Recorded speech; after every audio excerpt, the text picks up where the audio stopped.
Evangelho hoje no capítulo 4. Os laços de família fortalecidos pela reencarnação e quebrados pela unicidade das existências. Vou ler hoje o item 18 e o 19, que é muito comprido, pois a semana que vem nós arrematamos o resto. Item 18. Os laços de família não são destruídos pela reencarnação, como pensam certas pessoas. Ao contrário, eles são fortalecidos e se estreitam. É o princípio oposto que os destrói. Os espíritos formam no espaço grupos ou famílias unidos pela afeição, pela simpatia e semelhança de inclinações. Esses espíritos felizes por estarem juntos, se procuram a reencarnação, não os separam, senão momentaneamente. Por quê? Depois da sua reentrada na erraticidade se reencontram, como amigos ao retorno de uma viagem. Frequentemente mesmo, eles se seguem na encarnação, onde se reúnem numa mesma família ou no mesmo círculo, trabalhando em conjunto para o seu mútuo adiantamento. Se uns estão encarnados e outros não o estão, por isso não estão menos unidos pelo pensamento. Os que estão livres velam sobre os que estão cativos. Os mais avançados procuram fazer progredir os retardatários. Depois de cada existência, deram um passo no caminho da perfeição. Cada vez menos ligados à matéria, sua afeição é mais viva, pelo fato mesmo de ser mais depurada, não perturbada mais pelo egoísmo, nem pelas nuvens de paixões. Eles podem, pois, assim, percorrer um número ilimitado de existências corporais, sem que nenhum prejuízo afete sua mútua afeição. Entenda-se que se trata aqui da afeição real, de alma a alma, a única que sobrevive à destruição do corpo. Porque os seres que não se unem neste mundo, senão pelos sentidos, não têm nenhum motivo para se procurarem no mundo dos espíritos. Não há de duráveis senão as afeições espirituais. As afeições carnais se extinguem com a causa que as fez nascer. Ora, essa causa não existe mais no mundo dos espíritos, enquanto que a alma existe sempre. Quanto às pessoas unidas pelo único móvel do interesse, elas não estão realmente em nada unidas umas às outras. A morte as separa sobre a terra e no céu. Item 19. A união e a afeição que existem entre os parentes são indício da simpatia anterior que os aproximou. Também disse, falando de uma pessoa cujo caráter, gostos e inclinações não tem nenhuma semelhança com os seus parentes, que ela não é da família. Dizendo isso, não enunciais maior verdade do que se crê. Deus permite nas famílias essas encarnações de espíritos antipáticos ou estranhos, com o duplo objetivo de servir de prova para alguns e de meio de adiantamento para outros. Os maus se melhoram pouco a pouco ao contato dos bons e pelos cuidados que deles recebem. Seu caráter se abranda, seus costumes se depuram e suas antipatias se apagam. É assim que se estabelece a fusão entre as diferentes categorias de espíritos, como ocorre na Terra entre as raças e os povos. A Terra é uma grande família, né? Todos que estão aqui é uma grande família. Mas a família um pouco mais estreita são aqueles que vibram iguais, que têm mais ou menos uma vibração, ou que têm mais ou menos uma elevação próximas uns dos outros, pela semelhança de gostos, de atitudes. É os laços de simpatia mesmo. É o que forma as famílias espirituais.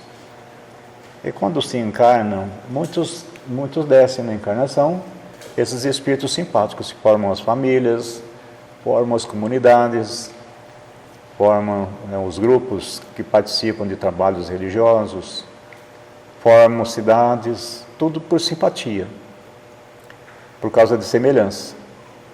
E essa família, que é a família espiritual, é a verdadeira, é a família que dura para sempre. Não a família consanguínea, que não quer dizer que a família consanguínea também não é família espiritual.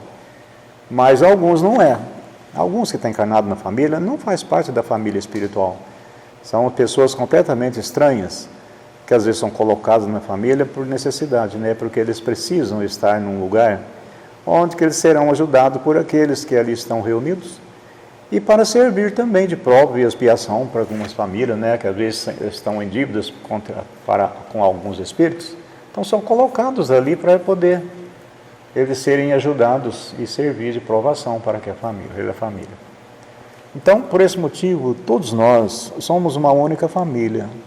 A gente tem os laços de simpatia pelos gostos, a gente tem as tendências mais ou menos parecidas uns dos outros, por causa dessa proximidade, dessa família espiritual. Quando a gente está no mundo dos espíritos, é a mesma coisa. Quando a gente encarna, é a mesma coisa. Porque nem sempre encarna todo mundo que faz parte da família espiritual, né? Que a família só cresce. Cada encarnação a gente agrega um pouco mais da família espiritual da gente, e a gente agrega um pouco mais da gente em famílias espirituais. Então a tendência é agregar cada vez mais a família espiritual, até que a gente chega no nível evolutivo de que a família espiritual nossa é o universo inteiro. E aqui na Terra, por enquanto, apesar de ser todo mundo uno, mas não faz parte dessa família espiritual todinha, porque faltam simpatias, né? Faltam laços de simpatias. Mas quando a gente não tiver nessa mesma condição, ainda de espírito inferior, como aqui na Terra, o universo inteiro é família nossa espiritual. Todo mundo é próximo. Pelos gostos, por tudo, todo mundo é próximo.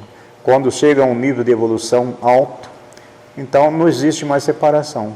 Aqui na Terra, é claro que a gente tem as famílias que são separadas por tendências, né? Tem as famílias de criminosos, as famílias de corruptos, as famílias de todo tipo de pessoas que não faz parte da mesma família, porque não tem as mesmas tendências. Então são famílias também.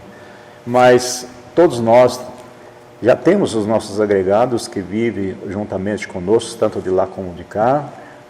Então, pelas tendências, a gente vai reunindo tudo, né? Pela semelhança de atitude, de pensamento, de gostos. A gente reúne família através das religiões, das comunidades. O que nós fazemos aqui nada mais é do que fortalecer a nossa família espiritual. Porque a gente desenvolve um trabalho que todos estão envolvidos, todos têm os mesmos interesses. Então, é a família espiritual. Né? Não importa se cada um de nós tem, às vezes, alguma tendência diferente uns dos outros, mas está todo mundo envolvido ali, todo mundo tem uma busca que representa essa família espiritual.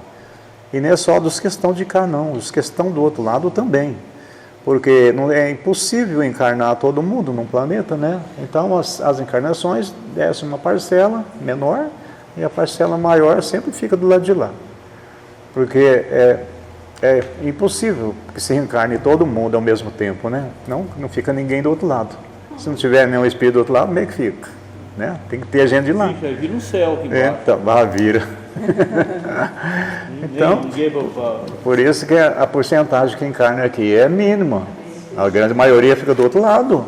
São nossos companheiros, nossos amigos, nossos parceiros, que também não são lá essas coisas que nem nós, né? Muitos deles viram perseguidor, muitos deles viram obsessor, mas é família espiritual, porque a gente também é assim. Uma parte de 3, né, que encarna. Quando a gente às vezes está do outro lado, a gente é igualzinho também, né? Eu sei que nós não somos não, mas muitos são, né? Muitos que estão do lado de cá são perseguidos, são obsidiados, quando ele passa para o outro lado, ele vai fazer o papel dele. Vai perseguir, vai obsidiar. Família espiritual também. Os nossos perseguidores que vivem perturbando a vida da gente, família também, viu? É as famílias. Já não vê as famílias consanguíneas aqui que briga para herança, briga por conta de dinheiro, briga por conta de tanta coisa? Família. Então, desencarnado é a mesma coisa. Então, é a mesma coisa. As famílias espirituais é pelas tendências que se reúnem. Num planeta como a Terra, todo mundo está reunido aqui por afinidade. Não vou dizer todo mundo, que tem muito espírito de alta elevação aqui, claro, né? Mas a grande maioria que está na condição de prova e expiação, porque fazem parte dessa mesma família cósmica, né? Com tendências um pouco diferentes uns dos outros, mas está tudo provando e expiando. Tudo com defeitos morais. Todos são criminosos, quase todos, né? Não é todo mundo não, porque tem gente que não é criminoso cósmico não, mas tem muitos que são. Mas estão aqui por quê? Que é família reunida, está no mesmo hospital para trabalhar, ou no mesmo presídio, cumprindo pena. Nós estamos aqui cumprindo pena também. Não vão dizer que é todo mundo, não, é claro que é poucos, né? Mas não sai daqui enquanto você não pagar as penas todas. Enquanto tiver uma dívida, você não sai daqui. Jesus já deixou claro, né? Enquanto não pagar até o último centil, não sai daqui. Quer dizer, enquanto a gente não cumprir todas as nossas tarefas aqui, não sai da terra.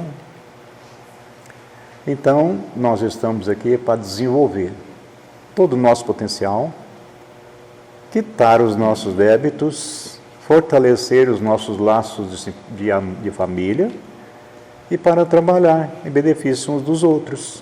Quem está melhorzinho ajuda quem está pior. Quem sabe mais ensina quem sabe menos. Tudo isso é família, não é? A gente não vê na nossa família consanguínea, não é assim? Os pais têm mais conhecimento, ensinam os filhos. O irmão mais velho ensina o irmão mais novo. Tudo faz parte do universo. É desse jeito. Quando a gente aprende alguma coisa, o dever nosso, a obrigação nossa é ensinar os outros que não sabem. E se a gente não faz isso, a gente está sendo egoísta. Então é preciso que a gente passe para os outros aquilo que a gente sabe. Né? Não é empurrando goela abaixo das pessoas, não, mas é aqueles que estão buscando, porque existem as simpatias que vão se aproximando, que estão querendo alguma coisa. Agora, não você chegar numa esquina e ficar pregando na cabeça das pessoas que não estão procurando, não estão buscando. Né? Isso é um equívoco. Mas aqueles que vêm, aqueles que estão buscando, é o nosso dever passar informações que a gente já adquiriu, para que os outros também se informem, porque é dessa forma. Isso é fraternidade. É quem sabe mais, ensina quem sabe menos. O mais forte protege o mais fraco. Isso é uma lei do universo, que todos temos que aprender. E aos pouquinhos a gente vai melhorando a nossa condição espiritual, desenvolvendo o nosso lado moral, o conhecimento que vai se adquirindo, a gente vai passando para os outros, à medida que a gente tem o livre-arbítrio, as escolhas, nossa, porque tem muita gente que tem potencial tremendo, mas não faz nada, não preocupa em trabalhar, de estar na frente de um movimento para ajudar os outros, mesmo tendo um grande potencial, mas não fazem, porque é falta de interesse, falta de vontade. Mas todo mundo que tem potencial deveria trabalhar em benefício do próximo. Todo mundo. Porque se todo mundo fizesse isso, os que têm potenciais, muita coisa já teria melhorado nesse planeta. Muitas informações teriam chegado para muita gente que ainda não adquiriu as informações. Então, a gente precisa de se qualificar, estudar, aprender, para que a gente possa passar para os outros. Porque se você se qualifica, estuda e aprende e não passa para ninguém, o que você está fazendo do seu conhecimento? Você está amontoando seu tesouro, né? A parábola dos talentos. Você está enterrando o seu talento, porque depois, quando o rei vier buscar, você entrega ele de volta. Aí você perde seu talento. Isso é talento. Então a gente tem que multiplicar aquilo que a gente aprende. Multiplica, passa para os outros. Ensina para quem quer. E não falta quem quer. Sempre tem alguém buscando informação, sempre tem alguém buscando conhecimento, porque a humanidade tem sede de conhecimento, uns mais, outros menos, mas todo mundo tem vontade de aprender alguma coisa. Então é por isso que as pessoas vão nas religiões, vão na igreja católica, vão na igreja evangélica, porque ele está buscando alguma coisa. E ali ele encontra, às vezes, a informação que interessa para ele, que ele está pronto para receber, para ele absorver. Mas quando as pessoas que vão nesses lugares, que recebem essas informações e elas não estão ainda à altura do que eles gostariam de ter, eles vão procurar outras coisas. Aí eles vão procurar outras religiões. Tem gente que fica vagando por um monte de religião, passa por um monte de religião, até que ele encontra uma que chega e fica. E que normalmente, às vezes, chega no Espiritismo, às vezes é a última que ele busca. Ele passa pelo evangélico, ele passa pelo católico, ele vai para o budismo, ele vai para muitos outros lugares. E acaba não encontrando o que ele quer, porque é a busca, é a procura. Aí quando ele chega no Espiritismo, aí ele começa a achar as respostas, pronto, aí é isso que ele queria, é isso que ele precisava. Aí chega aqui, acaba o problema, acabam as buscas. Eu lembro de uma vez, lá no Judas Iscariote, ainda há muitos anos atrás, apareceu um moço lá, ele era seminarista lá no mosteiro de Claraval. E ele apareceu lá, né? Não conhecia ninguém, não sei de que forma ele apareceu lá. E lá tinha uma biblioteca grande, né? A gente ficava, antes dos trabalhos, ficava tudo reunido na biblioteca, ali era o nosso point, ali, ficava todo mundo conversando na biblioteca, né? Ele chegou na biblioteca e começou a conversar com a gente, fez amizade com todo mundo, então ele conversou muito comigo. Então ele estava contando que ele era do mosteiro, estava quase formando para padre, e ele começou a questionar, né? Aí ele questionava alguma coisa para os padres, os superiores, ele só falava para ele, meu filho, isso é mistério. Ele questionava outras coisas, falava, isso é mistério. Quer dizer, o padre não dava resposta por dois motivos. Ou é porque eles não tinham resposta, ou porque não queria passar a informação. Aí o que acontece? Ele desistiu, abandonou, perdeu o interesse, porque ele queria saber, ele queria conhecer. Aí ele apareceu lá nessa biblioteca nossa lá, aí começou, ele falou assim para a gente, né? Nossa, eu vim de lá, tudo que eu procurava, tudo que eu questionava, os padres só falavam que era mistério, que não dava resposta a nada, e eu queria saber a resposta. Aí eu chego aqui, converso com ele, pergunto a mesma coisa que eu perguntava lá, todo mundo sabe a resposta, todo mundo explica, todo mundo que é espírita, é as coisinhas assim comuns. Ele perguntava para um, ele perguntava para um, respondia para ele. Perguntava alguma coisa para outro, ele respondia para ele. Olha, sinceramente, ele virou o maior leitor da biblioteca lá que tinha lá. Ele levava livro um atrás do outro direto. Frequentou um tempo lá, depois ele sumiu. Não sei se ele mudou de cidade, mas eu só sei que ele achou as respostas que ele queria. Ele queria conhecimento, ele queria respostas para os questionamentos dele. Aí chegou lá, ele achou as respostas, pronto, chegou no lugar. Agora, se ele seguiu o espírita em algum outro lugar, porque eu nunca mais vi ele deve ter mudado de cidade, né? Aí isso eu já não sei, mas que ele achou as respostas que ele queria, ele achou. E não foi só ele, não, tem muita gente que é seminarista, né, e que são questionadores, e quer saber a resposta direitinho, e eles não obtêm resposta, o que acontece? Muitos abandonam, muitos largam. Larga porque eles não esquecem, têm fome de saber, querem aprender. E aqui na doutrina espírita as informações tem para todo mundo, tem resposta para quase todo tipo de questão, pelo menos as questões que nós estamos buscando tem resposta.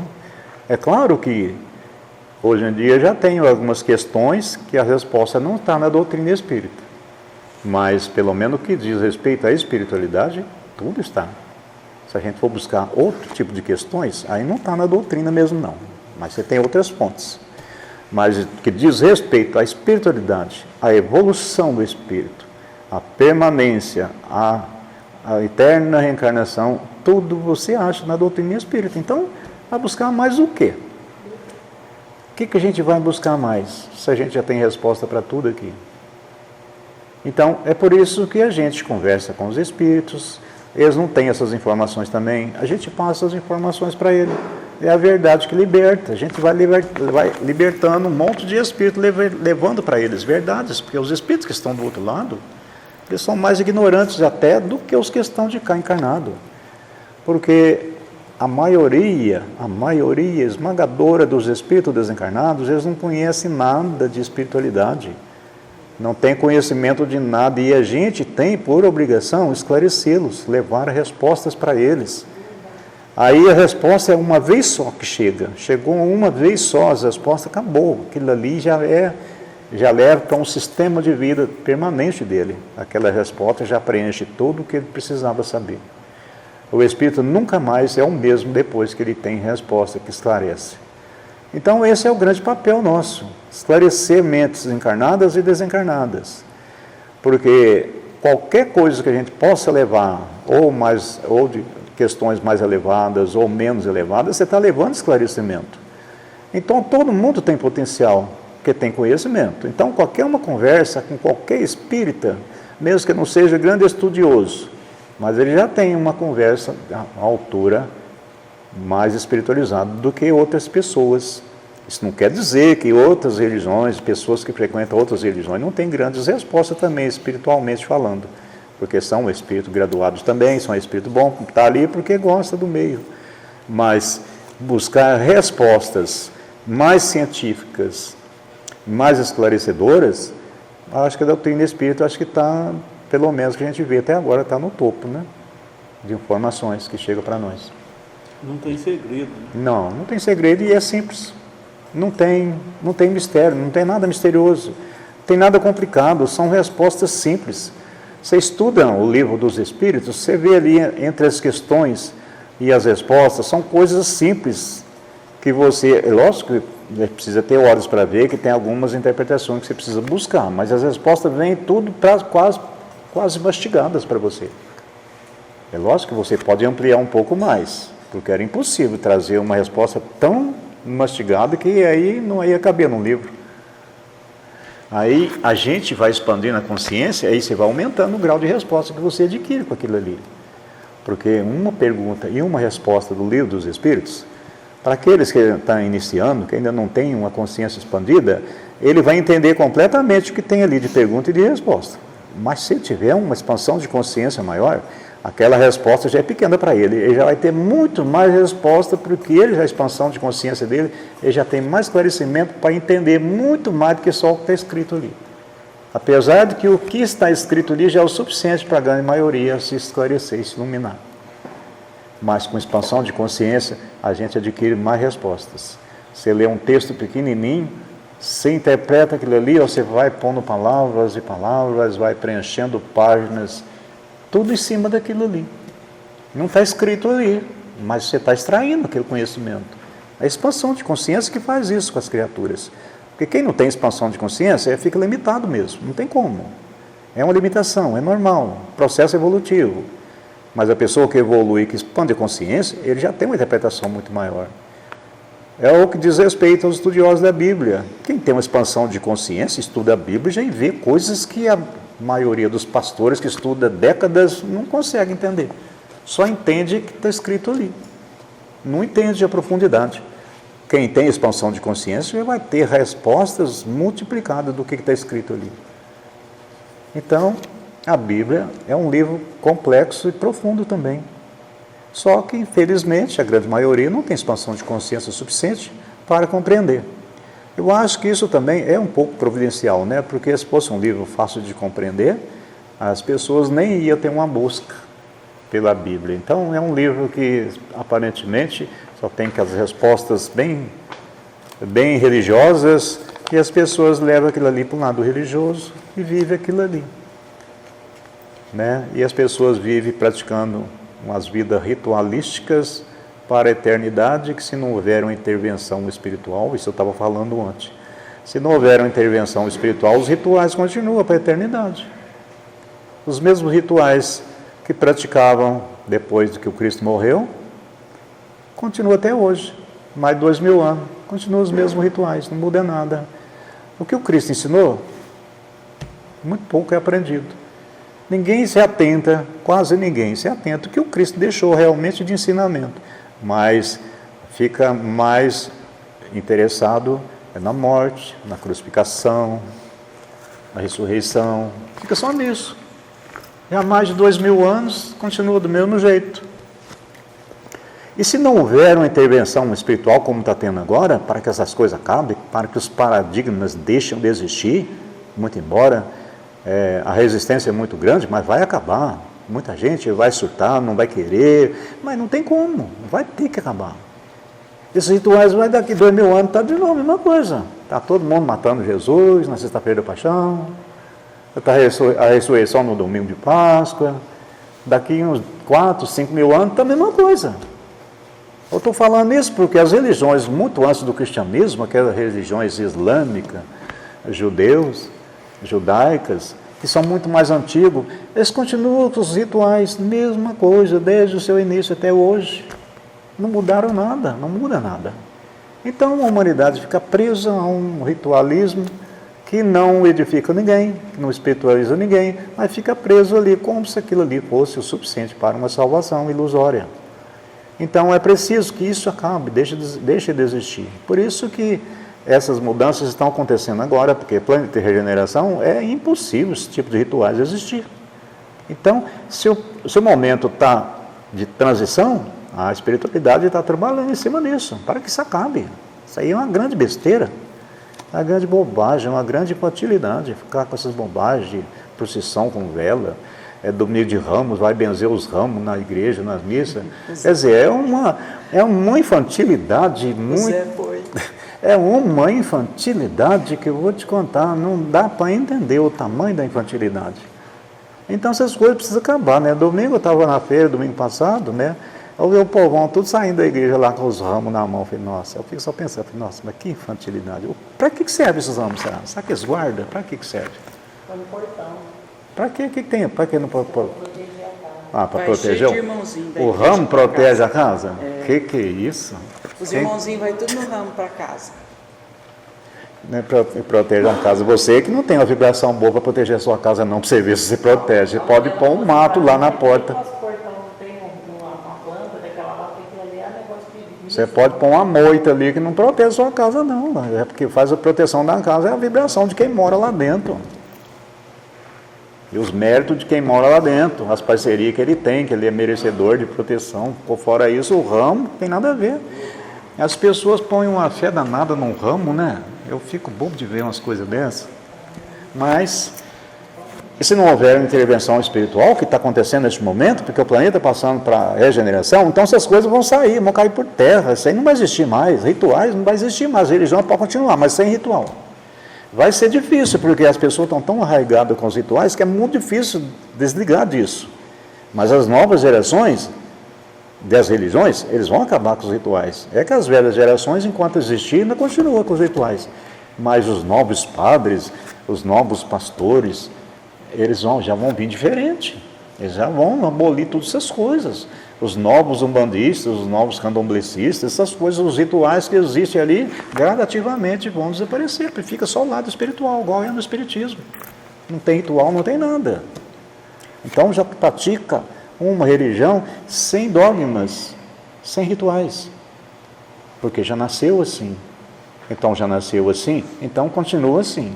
Agora as outras nasceu sem nada disso, mas foi agregando, né? Vem uma etnia, coloca os seus trejeitos, vem outra etnia, coloca os seus trejeitos ali, aí vai agregando e tudo, é bonito, é legal, tudo vai virando o que virou. Né? Não é pernicioso não, isso aí não é pernicioso não, só que é uma infantilidade que não precisa mais. Porque muita gente, apesar dos rituais, eles acreditam que se não tiver que ritual, não está realizando nada. Você não vê o católico? Se não tiver um santinho ali, ou você não ajoelhar, ele não acredita que a reza dele está tendo efeito. Se não tiver uma imagem para ele focar, ele não consegue entender que está tendo um efeito. Não é tudo mental, não precisa de nada. Você não vê as pessoas que trabalham com magia negra? Eles precisam de um frango, precisam de uma garrafa de pinga, precisam de uma galinha preta, precisam de uma vela vermelha, fazer aquele monte de palhaçada e levar na encruzilhada. Precisa daquilo para fazer magia negra? É tudo mental. A magia negra é simplesmente inveja, é magia negra, maledicência é magia negra, o pensamento é magia. Se o pensamento é bom, é magia boa. Se o pensamento é negativo, é magia negra. Porque tudo que a gente pensa, realiza porque a gente pensou. Se a gente pensa coisas negativas, a gente não realiza, só pensa. Mas os nossos parceiros estão realizando tudo. Eles estão realizando tudo. Está aí a simplicidade de uma pergunta, né? O que é magia? Então. Magia é os nossos desejos. Magia, se os nossos desejos é bom, a magia é boa. Se os nossos desejos é ruim, é magia negra. Então, uma resposta simples, né? O padre vai perguntar para o bispo não sabe responder. Então, o pensamento é uma magia. O pensamento é uma magia. Se os seus pensamentos são bons, é magia do bem. Se os pensamentos são negativos, é magia negra. É desse jeito. Então as pessoas acham que, a gente vê no meio espírita que não acredita em magia negra, feitiçaria, não acredita porque não estuda, não tem interesse. Né? Está faltando esse lado também. É busca. Porque o simples pensamento é magia. Tudo que a gente emite de vibração, de sentimento, é magia. Se os nossos sentimentos são bons, é uma magia boa. Se os seus sentimentos são ruins, é magia negra. Você está sendo associado com um monte de gente que vai realizar tudo aquilo que você está sentindo e pensando. Então tem muita gente que faz magia negra por aí e não sabe. Não sabe que está fazendo magia negra, porque não tem conhecimento que magia negra, ele acha que magia negra é só você ficar andando para as encruzilhadas, fazendo aquele monte de rituais ali. Não, não é isso não. As pessoas acham que se você não estiver fazendo aquilo ali, não está fazendo a magia. Aquilo ali não passa de um condensador, mas a magia é tudo mental, é tudo na mente. Você realiza tudo com a sua mente. Por isso que a mente nossa é poderosa, é tanto criativa quanto destrutiva. Então, a magia branca, a magia do bem, você constrói. Com a magia negra do seu pensamento, você destrói. Então, Maria Madalena falava que pensamento é ação. Olha que definição milenar maravilhosa. Pois é. E agora equiparada à apóstola, a grande apóstola, né? Pois é. Então. Excluíram ela, ultramachista, a igreja, a sociedade, agora... A igreja discriminava as mulheres, então a Maria Madalena, eles construíram um arquétipo para ela de prostituta, aquelas coisas tudo, mas ela, não vão dizer o João Evangelista não, mas ela era mais evoluída que os apóstolos, tudo que tinha ali, menos o João Evangelista. O João Evangelista era um apóstolo mais evoluído que tinha ali, mas a Maria Madalena era mais evoluída do que todo mundo que estava ali. Mas a igreja cria, né, um arquétipo de que a mulher é abolida das religiões. Hoje em dia nem tanto, mas naquela época,